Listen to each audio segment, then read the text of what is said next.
Shalom. First and foremost, I want to begin this lesson by giving all praises, glory, and honor, which is due unto Yahweh, Bahasham, Yahweh Shai, Bahasham, Kakadash.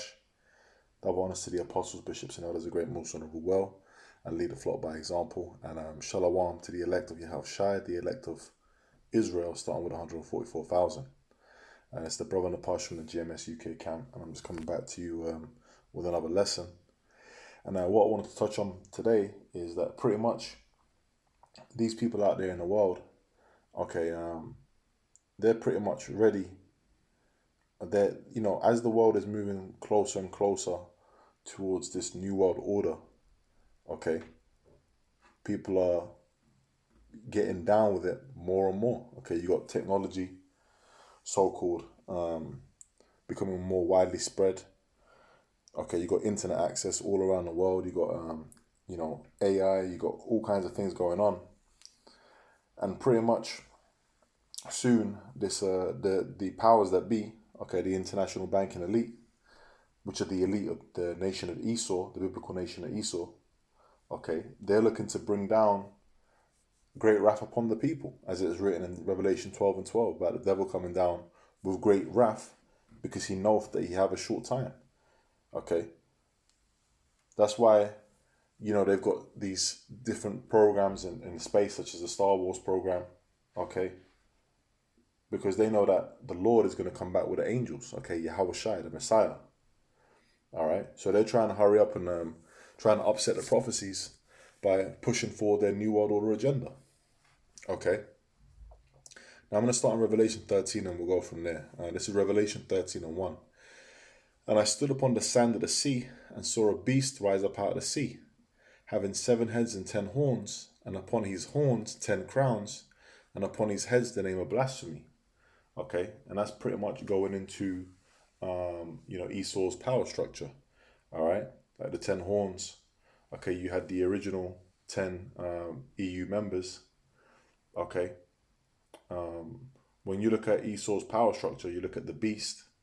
Okay, the beast is made up of EU and NATO. Okay, you got NATO members and you got EU members.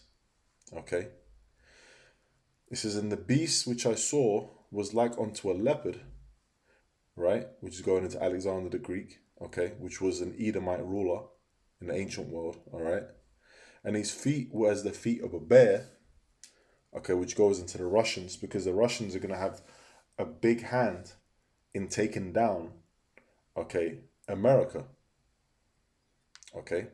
And, which is America's the pretty much the head honcho of the beast. He's got the reins on the beast, okay? And his mouth as the mouth of a lion, which represents Great Britain, okay? And the dragon gave him his power and his seat and great authority. Now, when you look at this current system, this system is based on the ancient Roman Empire, okay? That's why in this kingdom, if you want to go into, for example, law, okay, then you got to learn certain Latin things, Latin phrases. If you got to go into, let's say you're going to go into medicine, you got to know the Latin names of certain body parts, okay? And they teach you all that, man. All right. In school, they go all up into the Roman numerals and things like that. So even if you look at the architecture and the system and the way that the Senate is built up over there in America, this place is based on the ancient Roman system. All right. It says, and I saw one of his heads as it were wounded to death. Okay, because Esau got taken out of power in the ancient Roman Empire. Okay, Jake started to get into power. And pretty much eventually you had the start of what you'd call the Dark Ages, okay, and that lasted roughly about 1,000 years until the Renaissance period, okay. What's that like? Going into the 14th, 15th century. It says, and I saw one of his heads as it were wounded to death, and his deadly wound was healed, and all the world wondered after the beast. All right, so all the world is wondering after this system. Okay, they're upholding that Roman system in this modern day.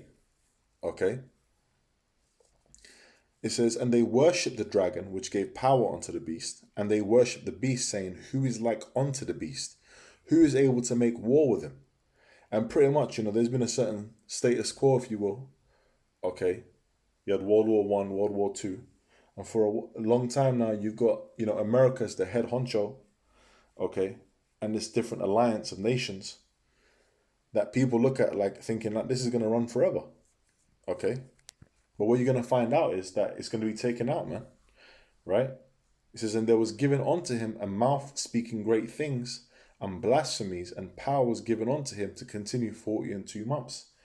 Now, when you look at that 40 and 2 months, okay, that goes into 350 or 3.5 years, okay, which really that represents 350 years from the period of 1619 all the way up into 1969, okay, and pretty much, you know, 1619 was a pivotal year in the slave trade, the transatlantic slave trade, okay, of the Israelites, our people, okay, at the hand of this devil, Esau, and leading up to what? The 350 years goes into 1969 when this truth really started to flourish, okay?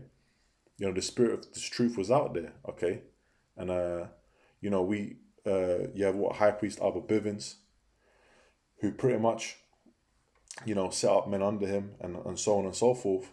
And we've got this truth today, okay? And ever since then, pretty much, this truth has been being taught and prophesied, okay? And Israel's been gathered, okay? That is pretty much the downfall of this man's kingdom.